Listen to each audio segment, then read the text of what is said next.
내가 정말 구원을 받았고 때가 단축하여졌고 이 세상의 모든 형적이 결국 다 지나가는 것이라면 어떻게 살아야 할까요? 사실 인생은 아주 간단해집니다. 하늘의 보물을 쌓아야 합니다. 이것이 우리 인생의 목적 아니겠습니까?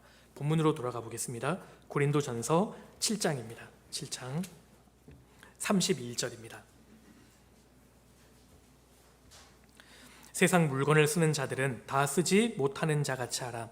이 세상의 형적은 지나감이니라. 이 말씀을 하시면서 32절에 너희가 염려 없기를 원하노라. 장가가지 않은 자는 주의 일을 염려하여 어찌하여야 주를 기쁘시게 할고 하되 장가간 자는 세상 일을 염려하여 어찌하여야 아내를 기쁘게 할고 하여 마음이 나누이며 시집가지 않은 자와 처녀는 주의 일을 염려하여 몸과 영을 다 거룩하게 하려 하되 시집간 자는 세상 일을 염려하여 어찌하여야 남편을 기쁘게 할고 하느니라.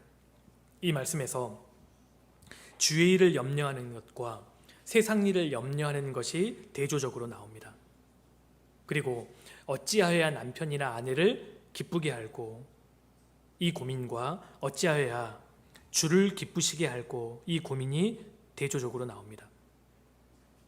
물론 이 말씀은 남편과 아내를 기쁘게 하는 것이 필요 없다 그 뜻이 아니고 주님을 기쁘시게 하는 것보다 그 일이 선행되어서는 안 된다, 지금 그것을 강조하고 있는 겁니다.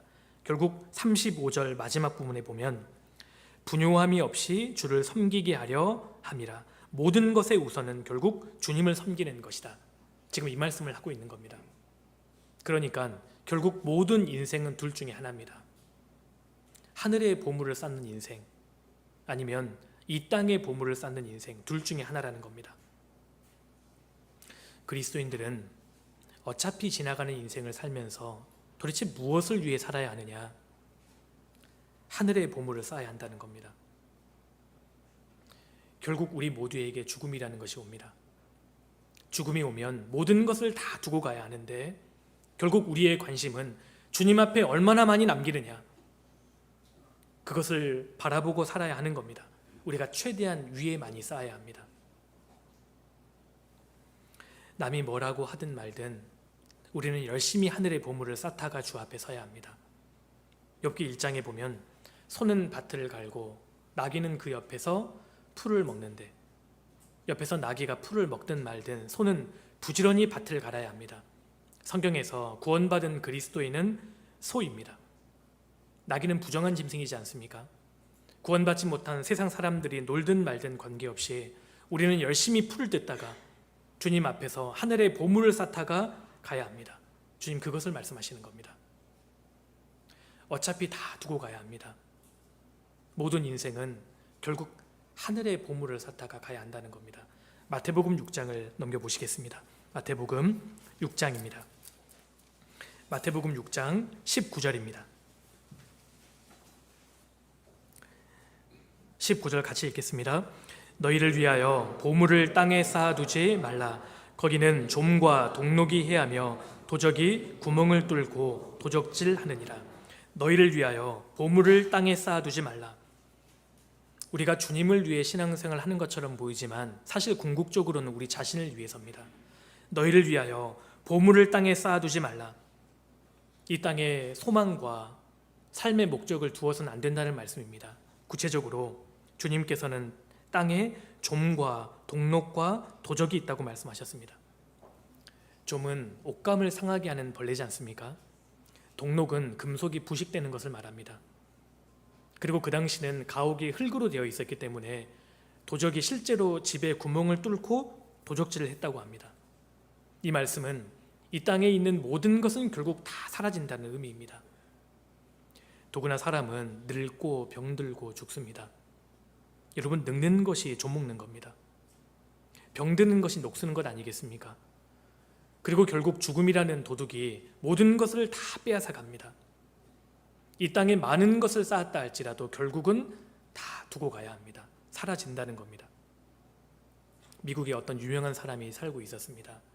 이 세상에서 많은 업적을 이룬 사람이었습니다. 근데 결국 그가 죽었습니다. 그의 가족이 그가 평생 동안 모았던 상패, 상장, 훈장을 커다란 박스에 담아서 중고거래 시장에 내놨습니다. 얼마짜리인 줄 아십니까? 10만 원도 안 됐습니다. 그 사람이 그것을 모으기 위해서 평생 노력하고 고생했을지 몰라도 죽음을 건너가면 결국 아무것도 아니라는 겁니다. 이것이 우리 인생의 목적이 되어서는 안 됩니다. 주님께서 이 말씀을 하시면서 20절입니다. 오직 너희를 위하여 보물을 하늘에 쌓아두라. 거기는 좀이나 동록이 해하지 못하며 도적이 구멍을 뚫지도 못하고 도적질도 못하느니라. 이것이 인생의 바른 모습이라는 겁니다. 도대체 왜 우리가 신앙생활을 하느냐? 왜 우리가 남은 인생을 살고 있느냐? 하늘에 보물을 쌓기 위해서입니다. 이 세상은 잠깐 후에 사라지는 것이기 때문에 영원히 사라지지 않는 하늘의 보물을 쌓아야 합니다. 그러면 우리가 어떻게 하면 하늘의 보물을 쌓을 수 있을까요? 하늘의 보물을 쌓는다고 하면 좀 추상적이 될 수 있지 않습니까? 이것을 잘 설명하고 있는 성경이 이 고린도전서 3장이라고 할 수 있습니다. 고린도전서 3장을 보면 그리스도의 심판대 앞에서 우리가 했던 모든 공력을 시험하기 위해서 불이 지나가는데 불타버리지 않고 남는 것 세 가지를 말씀하십니다. 금과 은과 보석입니다.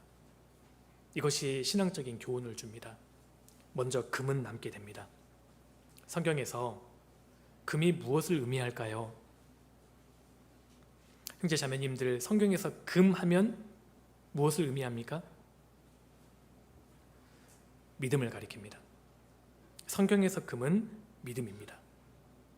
그래서 그리스도의 심판대 앞에 섰을 때 금이 남는다는 것은 믿음으로 행한 모든 것이 남는다는 뜻입니다. 우리에게 정말 필요한 것이 믿음입니다. 믿음으로 구원받고 믿음으로 굳게 서고 믿음으로 행하고 믿음으로 참았던 모든 것은 다 상이 됩니다. 우리가 구원을 받은 이후에 신앙 때문에 핍박을 받고 오해를 받을 때 믿음으로 참고 견디는 것 상급이 됩니다.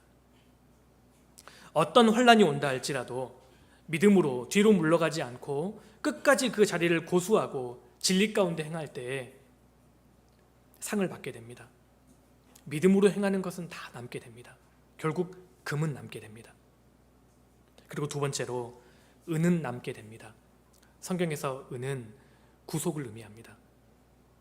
출애굽기 26장을 보면 성막의 밑받침은 다 은으로 만들어졌지 않습니까? 그리고 구속을 의미하는 금속이 은이었습니다. 어떤 사람을 값주고 살 때에 다 은화가 사용됐습니다. 성경에서 은은 주님의 보혈, 구속을 상징합니다. 그러니까 은이 남는다는 것은 한 사람을 전도하기 위해서 그 사람에게 주님의 보혈을 증거하고 주님 품으로 인도하기 위해서 했던 모든 것은 다 남게 된다는 뜻입니다. 영혼을 건지기 위해서 눈물을 흘리고 전도하기 위해서 기도 부탁을 하고 마음을 모으고 그 역사에 시간과 물질을 투자하고 전도했던 모든 것은 다 은으로 남게 됩니다. 사람의 영혼은 불멸입니다. 태양은 에너지 덩어리에 불과합니다. 결국 태양도 사라집니다. 지구 덩어리도 다 사라집니다. 그런데 영혼은 불멸입니다. 그러니까 영혼을 건지고 세우기 위해 했던 모든 것은 다 은으로 남게 됩니다. 누가복음 16장을 찾아보시겠습니다. 누가복음 16장입니다. 16장 9절입니다. 내가 너희에게 말하노니 불의의 제물로 친구를 사귀라. 그리하면 없어질 때 저희가 영원한 처소로 너희를 영접하리라. 우리 주님이 직접 하신 말씀입니다.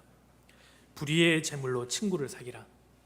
이 말씀에서 불의의 제물은 불의한 방법으로 모은 재물을 가리키는 것이 아닙니다.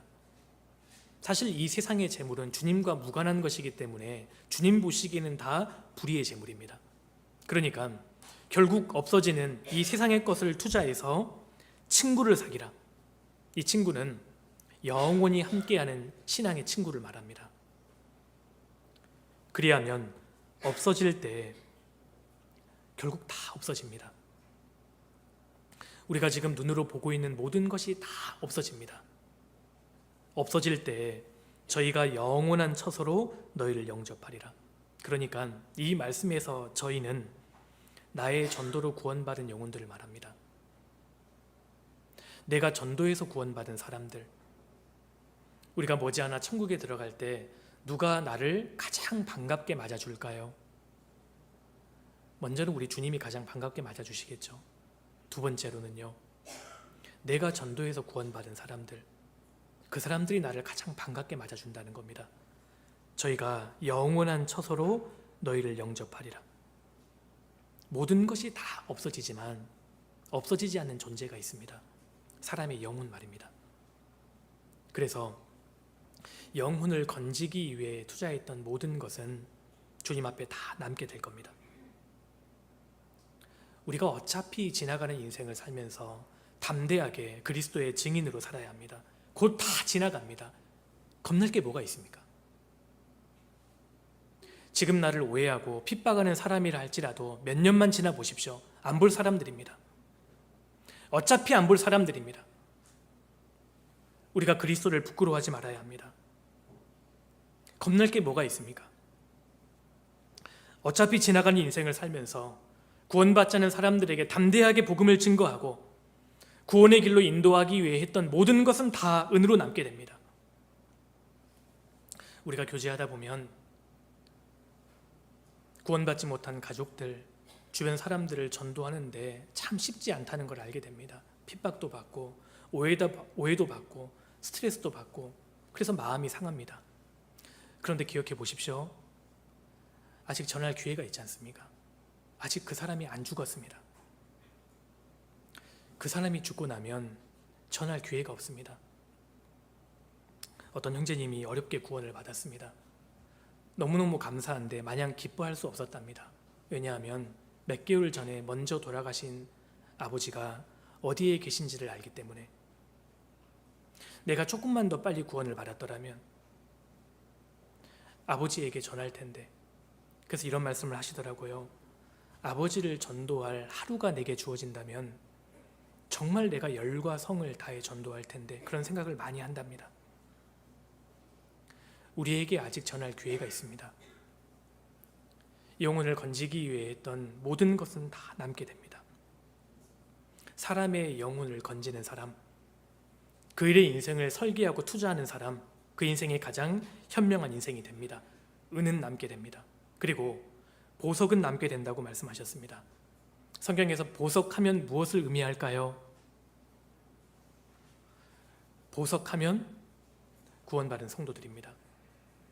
스가랴 9장, 말라기 3장에 보면 구원받은 백성들을 가리켜서 멸류관의 보석이다, 그렇게 말했습니다. 특별한 소유다. 원어로는 보석을 가리킵니다. 하나님 보시기에 구원받은 성도 한 분 한 분이 사실은 보석인 겁니다. 보석. 옆에 계신 형제님, 자매님 얼굴 한번 좀 바라보시겠습니까? 아름다우시죠? 한편으로는 참 짠하게 생기셨지 않습니까? 보석입니다. 보석. 주님 보시기에 정말 보석입니다. 그렇다면 교회는 무엇이겠습니까? 교회는 보석함입니다. 하나님이 이 지구를 쳐다보실 때 가장 귀하게 보시는 게 뭐냐? 보석, 교회입니다. 구원받은 성도입니다. 그래서 구원받은 성도에게 잘하는 것이 중요합니다. 보석이 남는다는 것은 교회와 관련된 일들, 그리고 성도와 관련된 일들은 다 상급으로 남게 된다는 뜻입니다. 주님 말씀하셨습니다. 누구든지 제자의 이름으로 이 소자 중 하나에게 냉수 한 그릇이라도 대접하는 자는 결단코 그 상을 잃지 아니하리라. 여러분, 조건이 달려 있습니다. 누구나 무작위로 소자 한 사람에게 냉수 한 그릇 주는 게 아닙니다. 제자의 이름입니다. 구원받은 성도 중에 소자 한 사람에게 했던 선행은 주님 반드시 갚아주신다는 뜻입니다. 교회를 위해 충성하고, 교회 안에 순종하고, 교회당을 짓기 위해 작정하고, 성도에게 선대하고 했던 모든 것은 상급으로 다 남게 됩니다. 성도에게 잘하는 것이 중요합니다.